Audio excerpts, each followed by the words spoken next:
మత్తయి సువార్త 24వ అధ్యాయము 24వ వచనం. ఎస్ ఎస్ బాగా వినాలి. సాధ్యమైతే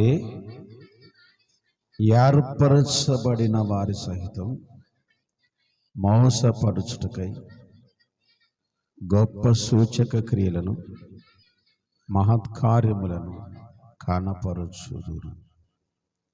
మరొక పాట కొరింథీయులకు రాసిన మొదటి పత్రిక 10వ అధ్యాయము 12వ వచనం. కొరింథీయులకు రాసిన మొదటి పత్రిక 10వ అధ్యాయము 12వ వచనం. తాను నిలుచుచున్నానని తలంచుకొనువాడు పడకుండానట్లు జాగ్రత్తగా చూచుకొనవలెను. ప్రభు మనకు సహాయం చేయనుగాక. చదువుబడినటువంటి ఈ దైవ వర్తమానములలో 2 మంచి సంగతులు మనం చూస్తున్నాం. మొదటగా మనం గమనించాలి, నేను మంచి భక్తి చేస్తూ ఉన్నాను. సంఘములోన వ్యక్తిగతంగా నేను మంచి భక్తి కలిగి ఉన్నాను. ఇక నేను పడిపోను అనుకుంటున్న వాళ్ళు జాగ్రత్తగా ఉండే సమయంలో మనం ఉన్నాం. జాగ్రత్త పడవలసిన కాలంలో మనం ఉన్నాం. మన భక్తిని సహితం అనగా మొదటి పాఠములో చెప్పబడినట్టు ఏర్పరచబడిన వారిని సహితం మోసపోతున్నారు కనుక జాగ్రత్త. మనం ఎంత భక్తి చేస్తున్నాము అన్నది కాదు, కానీ బైబిల్ ప్రకారముగా ఎంతవరకు నడుస్తున్నావు అన్నది ప్రాముఖ్యమైన అంశం. నువ్వు ఎన్ని గంటలైనా ప్రార్థనలు చేయి, ఎంతసేపు అయినా ఆరాధన చేయి, విసుగు లేకుండా పరిచర్య కొనసాగించు. అయితే బైబిల్ ప్రకారముగా నేను నడుచుకుంటున్నానా లేదా అన్నది ప్రాముఖ్యం. దేవునికి స్తోత్రం కలుగునగాక. ఎందుకంటే నేను ఎక్కువ గంటలు ప్రార్థన చేస్తున్నాను, నేను పడిపోను అనుకుంటున్నావేమో. దేవుని వాక్యం సెలవిస్తుంది, తాను నిలబడగలనని అనుకుంటున్నవాడు పడిపోకుండా జాగ్రత్త పడాలి. ఎందుకనగా దేవుని చేత ఏర్పరచబడిన వారు సైతం మోసపోయి పడిపోతున్నారు. వారిలో మొదటి వాడైన ఆదాము దేవుని చేత రూపుదిద్దుకున్న మనిషి, నాసికారంధ్రములో దేవుని యొక్క జీవవాయువును ఉదించబడి జీవాత్మగా నిలిచిన వాడు మోసపోయాడా లేదా? మోసపోయాడు. గనుక ఈ అంత్య దినాలలో ప్రతి క్రైస్తవుడు కూడా, ప్రాముఖ్యంగా విశ్వాసులైన వారు, జాగ్రత్తగా మీ రక్షణను కొనసాగించుకోవాలి. ఫిలిప్పీ పత్రిక 2వ అధ్యాయము 12వ వచనంలో దేవుడు మంచి సంగతులు రాశాడు. గమనించండి. అపోస్తుడైన పౌలు, కాగా నా ప్రియులారా, మీరు ఎల్లప్పుడూ విధేయులై ఉన్న ప్రకారం నా ఎదుట ఉన్నప్పుడు మాత్రమే కాక మరి ఎక్కువగా నేను మీతో లేని సమయంలో భయముతోను వణుకుతోను మీ సొంత రక్షణను జాగ్రత్తగా కొనసాగించుకోండి. సంఘములో ఉన్నప్పుడే కాదు, సేవకుడు ఉన్నప్పుడే కాదు, ప్రతి నిమిషం దేవుడు నీతో ఉన్నట్టుగా నువ్వు గమనించి జాగ్రత్తగా నీ రక్షణను నీవు కొనసాగించుకోవాలి. స్తోత్రం కలుగునుగాక. Praise the Lord. ఎందుకనగా బైబిల్ చెప్పింది మనమంతా కూడా ఏర్పరచబడిన వారమే. పేతురు రాసిన మొదటి పత్రిక 2వ అధ్యాయము 9వ వచనాన్ని గమనించండి. పేతురు రాసిన మొదటి పత్రిక. అయితే మీరు చీకటిలో నుండి ఆశ్చర్యకరమైన తన వెలుగులోనికి మిమ్ములను పిలిచిన వాని గుణాతిశయములను ప్రచురము చేయు నిమిత్తం మీరు ఏర్పరచబడిన, జాగ్రత్త, ఏర్పరచబడిన వారు సైతం మోసపు లోపడే కాలంలో ఉన్నాము గనక జాగ్రత్త. నేను ఏర్పరచబడి ఉన్నాను. నేను మంచి సంఘములో, సంరక్షణ కలిగిన సంఘములో ఉన్నాను. దేవదూతల సముఖములో నేను ఉన్నాను. నువ్వు ఎప్పుడు కూడా అలాగ తలంచొద్దు. ఆమేన్. కనుక ఎప్పుడు కూడా బైబిల్ చెప్తుంది, విధేయులై. మోసపుచ్చే వాళ్ళు ఉన్నారు గనుక జాగ్రత్త. గమనించండి, బైబిల్లో ఒక వ్యక్తిని గురించి పరిశుద్ధ ఆత్మదేవుడు రాయించాడు. మీరు గమనించండి. ఆ వ్యక్తి పేరు అపోస్తులుల కార్యములు 6వ అధ్యాయము 3వ వచనం మరియు 5వ వచనాన్ని మనం చదువుదాం. జాగ్రత్తగా బైబిల్ తెరిచి గమనించండి.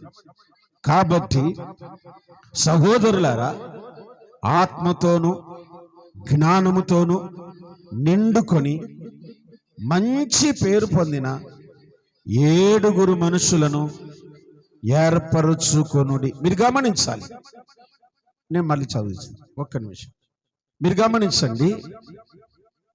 అపోస్తులు సంఘములో కొంతమంది యవనస్తులకు లేక సంఘానికి ఒక సూచన ఇస్తున్నారు. ఏమిటి ఆ సూచన? బాగా వినాలి. మీలో కొంతమంది యవనస్తులను ఏర్పాటు చేసుకోండి.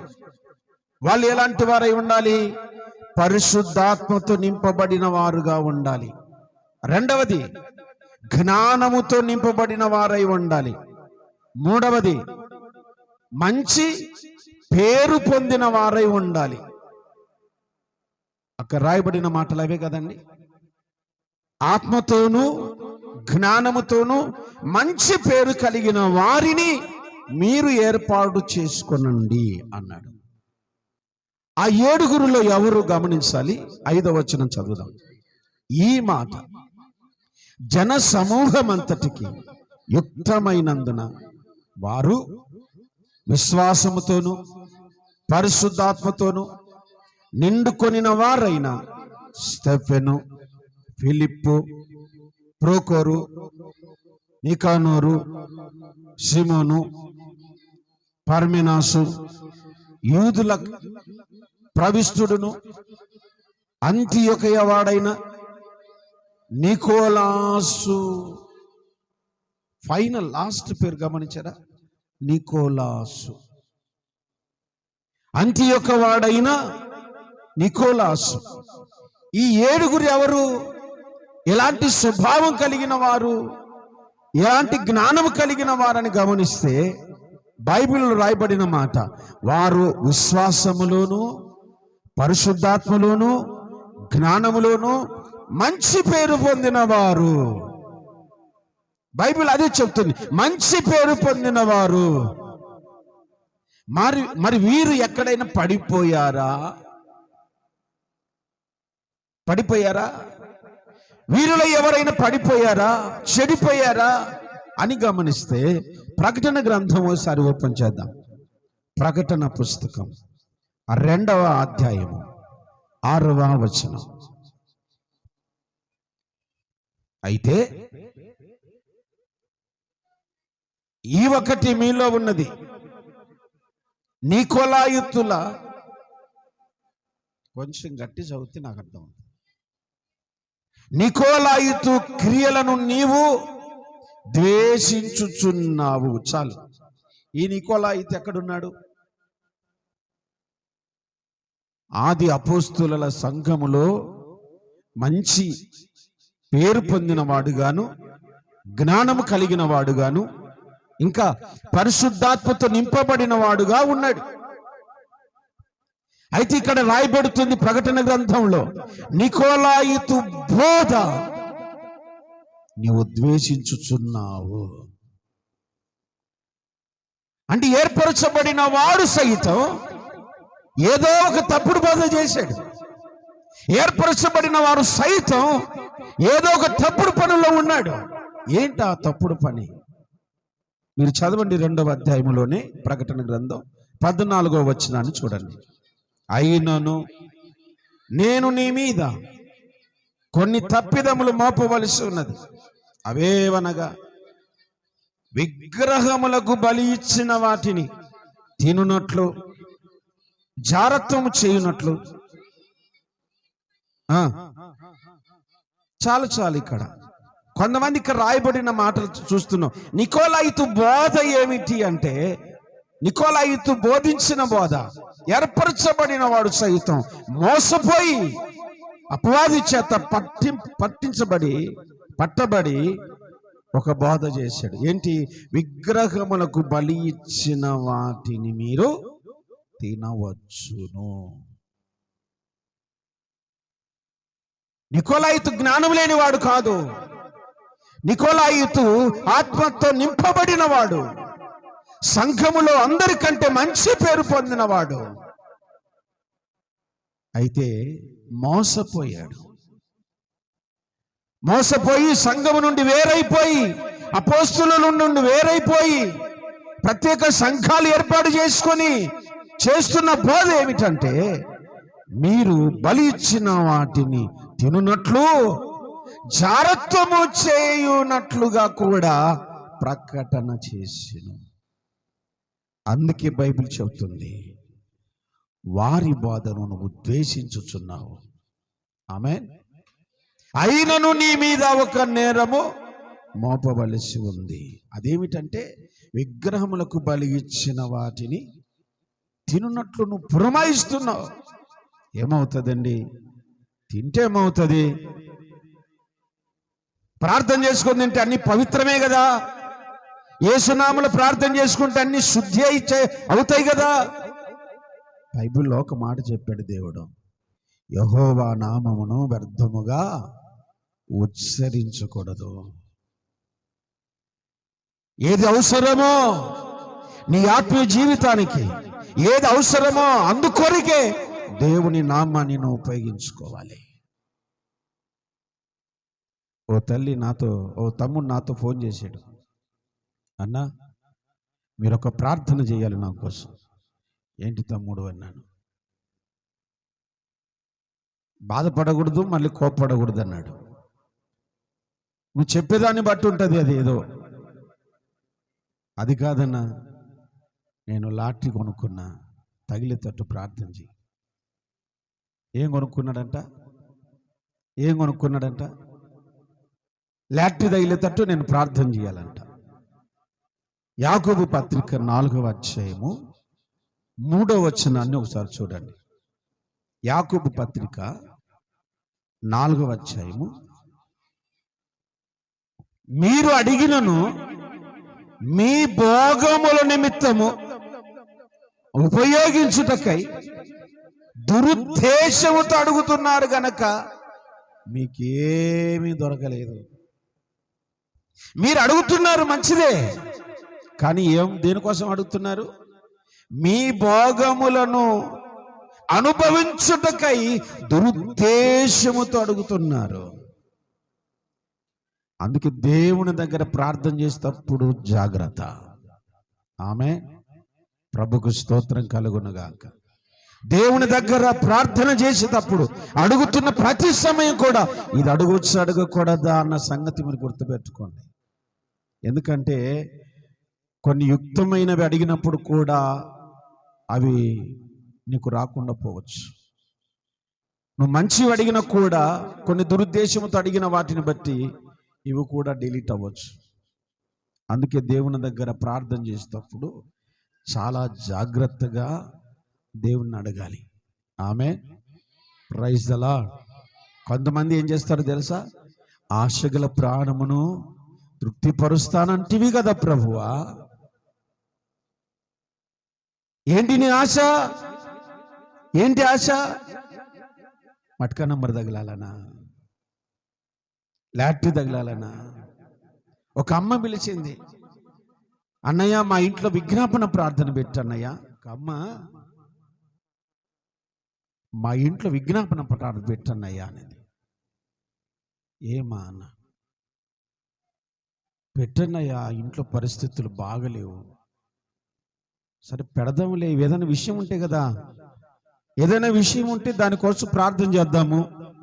ఒకవేళ సంఘమా, కొంతమంది యవనస్తులు తీసుకురావడమా, నీ పరిస్థితిని బట్టి చేద్దామమ్మా అని చెప్పాను.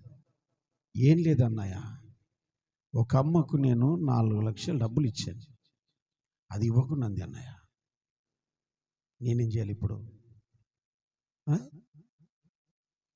నీకు తెలుసా డబ్బులు వడ్డీకి ఇవ్వకూడదని? తెలుసా తెలియదా? నీ 4 లక్షల కోసం నేను నిద్ర మాదుకోవాల? నీ 4 లక్షల కోసం మేము నిద్రాహారాలు మానేయాలా? మాకు 100 రూపాయలు చేతులు పెట్టి ప్రార్థన చేసుకుని పంపిస్తాం. ఇదే కదా? ఎంతో స్వార్థమయ్యా భక్తులు కూడా. Praise the Lord. అందుకే బైబిల్లో దేవుడు అన్నాడు, మీరు దురుద్దేశముతో అడుగుతున్నారు, మనసులో ఏదో మీకుంది, అందుకే మీకు దొరకటం లేదు.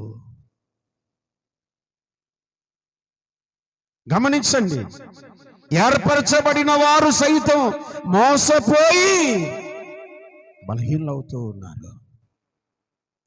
నికోలాయితు జ్ఞానంతో నింపబడినవాడు, ఆత్మతో నింపబడినవాడు, మంచి పేరు పొందినవాడు. కానీ కాలక్రమేణా అతని ప్రవర్తనలో మార్పు వచ్చేసింది, అతని బోధలో మార్పు వచ్చేసింది, అతని క్రియల్లో మార్పు వచ్చేసింది.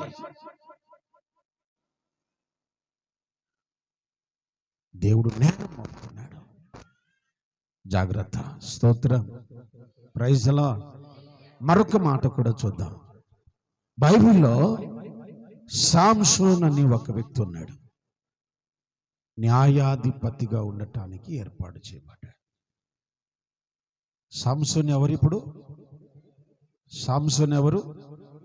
ఎవరికి? ఇశ్రాయేలీయులకు న్యాయాధిపతి. దేవుని చేత ఎన్నుకొనబడినవాడు, పిలువబడినవాడు. తల్లి గర్భములో ఉన్నప్పుడే దేవుడు సాంసోనును ఏర్పరచుకొనెను. చూడండి, సంసోనుకి తెలివి లేదంటారా? ఉందా లేదా? ఉందా లేదా? మీకు తెలివి ఉందని ఒప్పుకుంటారా లేదా? తెలివి ఉందా మీకు? నిజం చెప్పండి. ఎందుకు లేదులేండి, ఊరికి నన్ను చెప్తారు.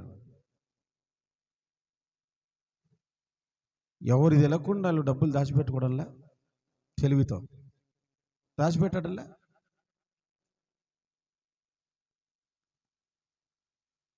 అందరికీ తెలివింది, అవునా? నేను ఒక మాట చెప్తాను. వచ్చే ఆదివారానికి నాకు ఒక నక్కను పట్టుకొని రండి. వచ్చే ఆదివారానికి ఒక నక్కను మీ చేతనైతే పట్టుకురాగలరా? అవుతుందా? అందుకే దాని జుత్తుల మారి నక్క అన్నారు. ఎవరి దొరకవు నక్కలు తెలుసా? అలాంటిది సంసోను 300 నక్కలు పట్టుకున్నాడు. తెలివిందా లేదా? మహాజ్ఞాని. Praise the lord. సంసోను మహాజ్ఞాని. సంసోను పొడుపు కథలు రాయగలడు, పొడుపు కథలు వేయగలడు. ఎవడు విప్పలేనన్ని పొడుపు కథ కూడా చెప్పగలడు. తెలుసా? ఫిలిప్పి దేశములోనే సంసోను పొడుపు కథకు జవాబు చెప్పలేకపోయారు. భార్యను పందెంగా పెట్టాడు ఆ మనిషి. అంత తెలివి గలవాడు. స్తోత్రం చెప్పండి. ఎలా మోసపోయాడంటారు? ఎలా పడిపోయాడంటారు? మీరు ఆలోచించండి. ఏర్పరచబడిన వారు సైతం మోసపోతున్నది ఎక్కడో తెలుసా? బలి ఇచ్చే విషయములో, వాటిని తినే విషయంలో మోసపోతున్నారు. ఎక్కడ మోసపోతున్నారు? ఏర్పరచబడిన వారు సైతం జారత్వం చేయటంలో మోసపోతున్నారు. అందుకే దేవుడు హెచ్చరిస్తున్నాడు. అయ్యా, క్రైస్తవులు ఎక్కడ మోసపోతున్నారు? ఎక్కడండి? బలిచ్చిన వాటిని తినే విషయంలోనూ జారత్వం చేయటంలోనూ విశ్వాసులు మోసపోతున్నారు. బైబిల్లో చూడండి, ఆదికాండం 6వ అధ్యాయం మొదటి మాటలు మనం చదువుకుంటూ వద్దాం. నరులు భూమి మీద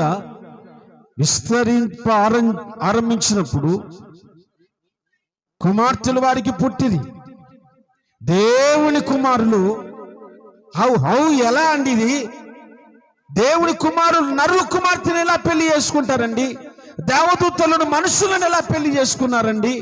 ఎందుకో తెలుసా? జారత్వం జరిగింది అక్కడ. నరుల కుమార్తెలు అందంగా కనపడ్డారు. అందుకే దేవదూతలు సైతం మోసపోయి వారి అందానికి బోల్చపడి పాపం చేశారు. దాని ప్రభావం ప్రపంచంలో జలప్రలయానికి కారణమైంది. ఏర్పరచబడిన వారు అంత ఎందుకు? పరలోకంలో ప్రధాన దూతగా పిలువబడుతున్నవాడు ఎవరు? లూసిఫర్, ప్రధాన యాజకుడు అని పేరు ఆయనకి. ఆయన గురించి ఎజ్కేలు గ్రంథంలో రాయబడ్డాయి కొన్ని మాటలు. మీరు చూడండి, ఎజ్కేలు పుస్తకంలో నేను మీకు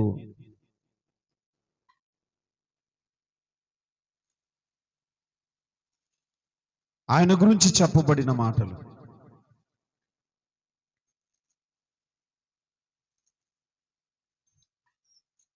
28వ అధ్యాయం 28వ అధ్యాయం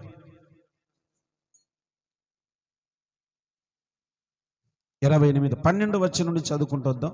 నరపుత్రుడా, తూరు రాజును గూర్చి అంగలార్పు వచనమెత్తి ఇలాగు ప్రకటింపుము.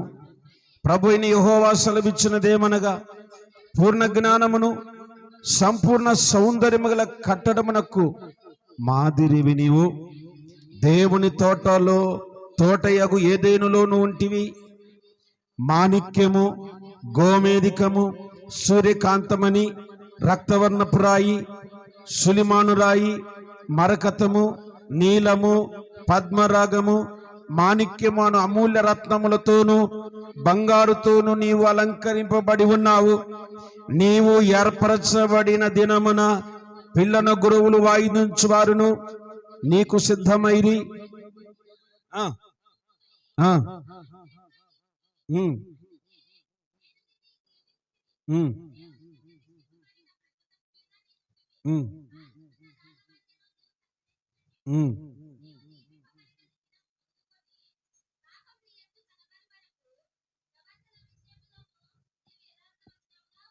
స్తోత్రం చెప్పండి. ఎంత మంచి పేరు! ఏ దూతకు రాయబడలేదు ఇంత మంచి పేరు. 12 రాళ్లతో అలంకరించబడ్డాడు. ఎవరు? లూసిఫర్. ఏదేను తోటలో దేవుని ఏదేను తోటలో నువ్వు ఉంటివి. నీలో పాపము కనపడు వరకు నువ్వు యథార్థవంతుడుగా కనపడ్డావు. ఎలా మోసపోయావు? గర్వం. ఎలా మోసపోయావు? జారత్వం. ఎలా మోసపోయావు? బలిచ్చిన వాటిని తినే విషయంలో. ఒకసారి మనోహర్ అన్నయ్య బస్సులో ప్రయాణం చేస్తున్నాడు. బస్సులో ప్రయాణం చేస్తున్న తర్వాత టికెట్ అడిగాడు కండక్టర్. టికెట్కు డబ్బులు ఇచ్చాడు. టికెట్ కొట్టి కొంచెం చిల్లర చేతిలో పెట్టాడు మనోహర్ అన్నకి. దేవుడు చెప్తున్నాడంట, డబ్బులు పడేసేయండి. ఆ డబ్బులు పడేసి అవి ఒక మాంత్రికుడి దగ్గర నుండి వచ్చాయి. నీ జోలో పెట్టుకోవద్దు, పడేసి అని చెప్తున్నాడు. పరిశుద్ధాత్మ దేవుడు ఆ రీతిగా మాట్లాడుతున్నప్పుడు టికెట్ దగ్గర పెట్టుకుని డబ్బులు కిటికీలోంచి పడేశాడు. బస్సులు వేస్తే మళ్ళీ తీసుకుంటారు కదా ఎవరొకరు. అంటే అపవిత్రమైనవి కూడా మన దగ్గరికి వస్తున్నాయి. అయితే ఇప్పుడు నువ్వేం చేయాలి? ప్రార్థనతో వాటిని జయించాలి. ఆమె జాగ్రత్త. ఏర్పాటు చేయబడిన వారు సైతం మోసపోతున్న కాలం. సంసోను మోసపోయాడు. జ్ఞానము కలిగిన వాడు, తెలివి కలిగిన వాడు, పరాక్రమము కలిగిన వాడు. ఒక్క సంసోను నిలబడితే ఫిలిష్తీయులలో ఎంతమంది ఉన్నా ఓడిపోవాల్సిందే. పచ్చి గాడిద దవడ ఎముకతో 1000 మందిని హతమార్చిన వీరుడు. భూమిని చీల్చి భూమి లోపల నుంచి నీళ్లు పుట్టించిన వాడు సంసోను. నీళ్లు తవ్వాలంటే మనం ఏమేయాలి? బోరేయాలి. కానీ ఇలా చీల్చాడు భూమిని సంసోను. అంత బలాఢ్యుడు.